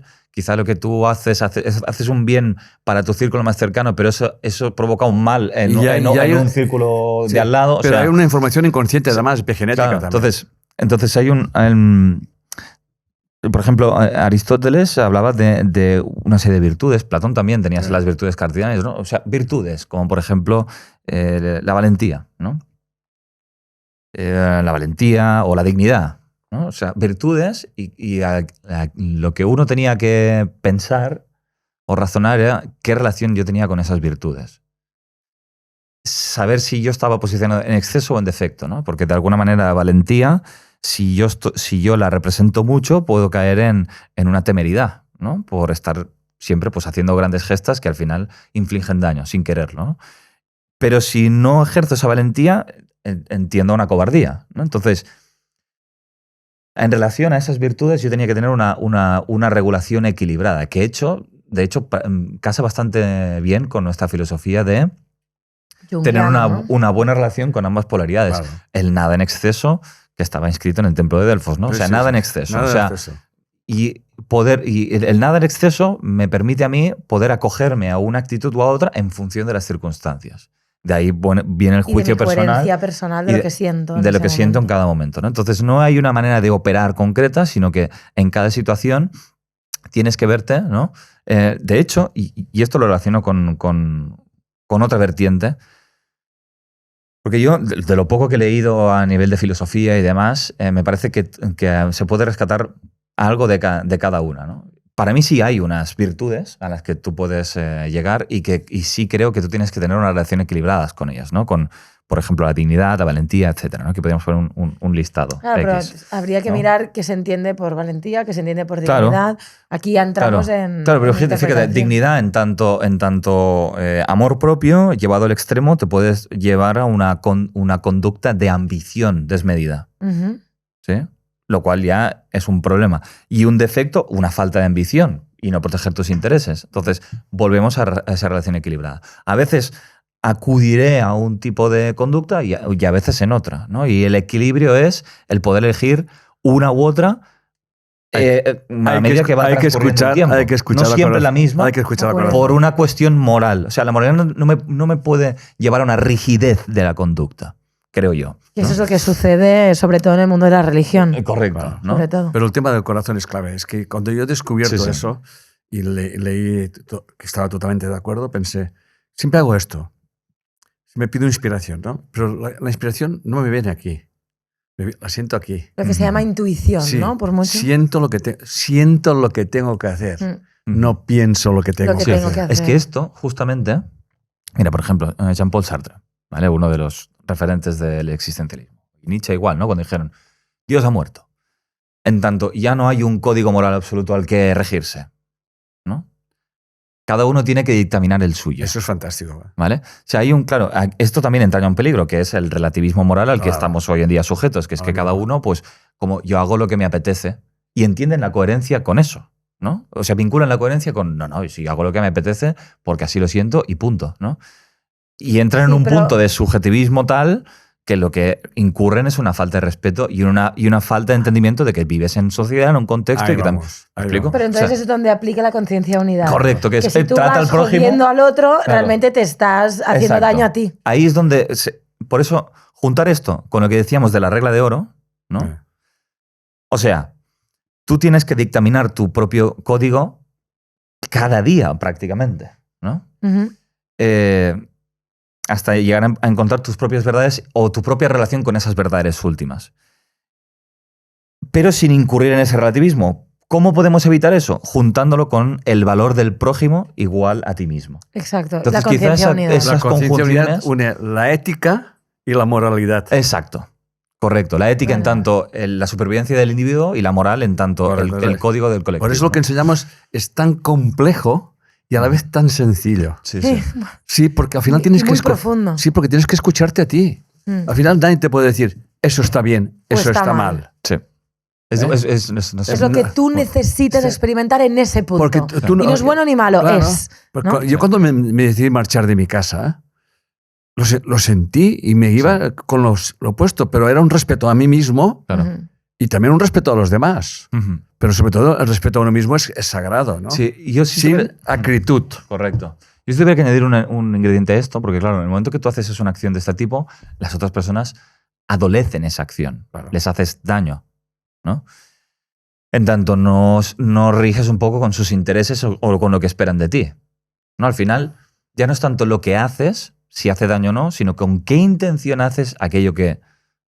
la acción concreta que llevas a cabo, si es por resentimiento, por dañar o por joderle la vida al personal o por amor propio, que cambia mucho, aunque sea la misma acción. Sí. Es que lo cambia completamente. Sí. Y creo que cuando tú llegas un poco a esa reflexión o comprensión por un proceso de introspección y decir, vale, entiendo que tú no eres mi enemigo, que tú estás aquí por unas razones que hasta ahora no entendía, yo ahora puedo ejercer la misma conducta, no desde el resentimiento o el ataque, sino desde el amor propio. Y proceder de esta manera, pues de alguna manera... cambia las cosas. Te estás tratando a ti mismo como mereces, estás tratando de tratar a la otra persona de la mejor manera posible, es decir, trato de ponerme en coherencia y de aplicar un respeto hacia mí mismo. Tratando a su vez de respetar a la otra persona, o sea, de llevar a cabo el respeto con uno mismo de la forma más socialmente admirable. No sé si me explico. Sí, totalmente. ¿Sabes? Encontrar esto que es súper difícil, luego la persona lo entenderá o no, pero al menos tú tienes que poner de tu parte para ponerte en coherencia sin... No sé, es que no sé cómo explicarlo. Pero yo te voy a poner un caso que te he entendido perfectamente. Que lo he visto muchas veces, ¿no? Mi madre quisiera o mi padre quisiera que yo no sé qué. Que vaya cada día a verlo. Exacto, ¿no? Pero tú sientes que tienes que hacer un camino y que tienes que irte a otro país, porque lo que sea, ¿no? Sí. Y te quedas como que los demás están como, que te vas. No, o sea, nadie puede privarte, absolutamente nadie, de tu libertad. De tu libertad. Eso para mí es sagrado. Sí. Porque si tú coaccionas tu libertad, porque es que vas a querer manipular las libertades de los demás. Estás manipulando. Por eso la moral, para mí, es conciencia de unidad la clave. Es la clave. ¿Por qué? Porque si yo me permito ser libre y me permito tomar mis decisiones, aunque no gusten a mi entorno, yo luego no voy a tener la necesidad de no respetar la libertad del otro. Porque como estoy ejerciendo la propia... Yo creo que es un proceso natural dar espacio a la del otro. ¿Me explico? Es que si entraremos en la culpabilidad, tal, que tú no me dejas tal y cual. Por eso es la clave. Pero es que hay algo sagrado que va con el ser humano. O sea, nacemos en una unidad familiar y lo natural es que los elementos de la unidad familiar se vayan saliendo, ¿no? O sea, yo tengo un sobrino que me pidió permiso a mí para marcharse al extranjero, me lo pidió permiso a mí, que soy su padrino, y yo le dije, sí, te lo doy. Gracias por confiar en mí, pero no vuelvas antes de un año. Porque vas a pasar noches oscuras, muy duras, y vas a venirte. Y luego me contó que la aguantó el año y si se fueron 50, solamente se quedó él. Y mira, vienes detrás de él ahora.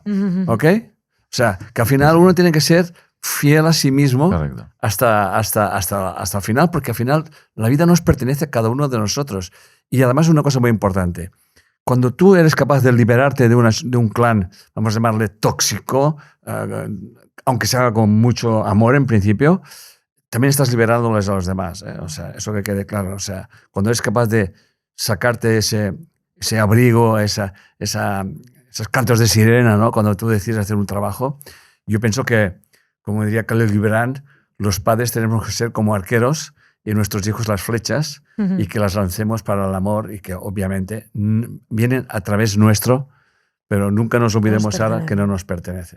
Totalmente. Nosotros, David sabe que yo siempre le he hecho volar, y siempre he dicho, tú tienes que hacer tu camino y tal. Me acuerdo que hicimos todo lo posible para que no estudiase psicología y al final salió psicología. Y aquí estoy. Resumen, por lo tanto, sería trata al prójimo como a ti mismo. y trátate a ti mismo como al prójimo. Y por Las eso dos. te tienes que enfocar en cómo te tratas a ti mismo, Claro, porque claro. si te tratas mal, vas Claro, a tratar al prójimo es que muy si mal. si te quedas porque hay que no, mamá, que no se Sí, me sí, enfade, te estás faltando Sí, el sí, respeto sí, a ti mismo. Claro, Bueno, totalmente. es tratar de aplicar esta ley, esta doble cara de esta Doble ley, cara. cada uno como buenamente pueda, según las circunstancias que esté viviendo. Es que es así, porque no se puede dictaminar nada Yo absolutista pienso- o general. No Yo sé, pues pienso no se que puede. con lo que estamos Puede. explicando contestamos todas las preguntas. Todas, porque todas. hemos hecho un Sí, no, programa. tenemos que dejarlo aquí porque... Sí, no, que además hemos contestado todas las ratito preguntas, largo. porque al final Sí. cada uno tiene que decidir aquello que siente que tiene Sí. que hacer. Podemos retomar el tema de la moral si la gente lo quiere más Sí. adelante, porque esto da de sí un montón, ¿no? Y- Además te gusta.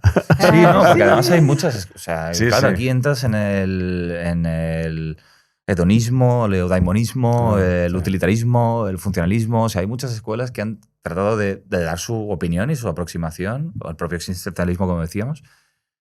Y a mí todo el tema de la filosofía, aunque no soy filósofo y soy un mero aprendiz Pero quieres iniciático de estudiar, esto, quieres pero es apasionante. Sí, de sí. hecho, en el podcast en este podcast, cuando hacemos capítulos con invitados, a mí me encantaría traer a un filósofo que pudiéramos hablar de la moral. Esto es un llamamiento Esto a es un algún llamamiento filósofo a cualquier filósofo que que nos esté quiere venir escuchando a hablar de para moral que nos con pueda nosotros. dar cátedra de esto y poder ver, pues yo eso, ¿no? pienso, para resumir, que el mayor acto de moralidad y de amor es el respeto a ti mismo. Tal. Y voy a poner un ejemplo que viví. O sea, yo entro en la familia, concretamente de la familia de mi mujer. O sea, Enrique iba a reuniones familiares, no iba, venía, tal y cual, ¿no? Y nadie entendía qué le hemos hecho para que no venga. Yo les contestaba nada. Me apetecía quedarme en casa. No me apetecía estar aquí, ¿no? Y hubo un año que se estaba celebrando el cumpleaños de mi suegra, que espero que esté bien, ¿eh? Y estábamos en una fiesta. Yo llegué tarde y me llamó. Me dijo, Enrique, ¿sabes qué te acabo de comprender? Porque ahora sé que la única persona 100% segura de que está aquí y que quiere estar aquí eres tú. Los demás se supone. Para mí eso es moralidad. El respeto profundo y no negar una cosa, sino si me apetece vengo, si no me apetece no vengo, y te lo digo, y si te enfadas es tu problema, no es el mío. Entonces yo me presenté, llegué tarde por lo que fuera y se dirigió directamente a mí y me dijo eso. De todos los que hay aquí, del que estoy segura que está aquí porque quiere eres tú. Eso para mí es respeto a uno mismo y a las personas. Y a los demás. Totalmente. Que se puede traducir en decir la verdad. Decir la verdad. La honestidad sería otro de los O valores. sea, Pero, otra vez, dependiendo del contexto, a veces Claro. el mayor acto de amor es el silencio. Sí, porque lo decíamos antes, Lo que decía al final Enrique hay... antes, sí, sí. em, Por eso la moralidad nunca se puede desligar del Claro. contexto. No, de... porque creo que Off the Record decía, bueno, y yo a veces puedes saber una verdad de alguien Sí. y no decírsela porque Sí, sí. haría más daño que bien. Claro, entonces te Totalmente. callas. Yo esto lo he hecho. ¿Para, sí, sí, para qué más vas de una vez. ¿Para qué vas a hacer esto? Totalmente.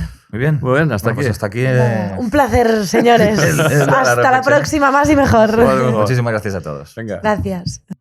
Desde Enrique Orbera Institute enseñamos un método que está revolucionando el mundo de la salud emocional. La bioneuromoción acompaña a las personas a desarrollar una mayor autoconciencia y a liberarlas de patrones inconscientes que están limitando su libertad emocional y afectando a su salud. Si quieres aprender este método y aplicarlo a nivel personal o a nivel profesional, te dejamos el link en la descripción.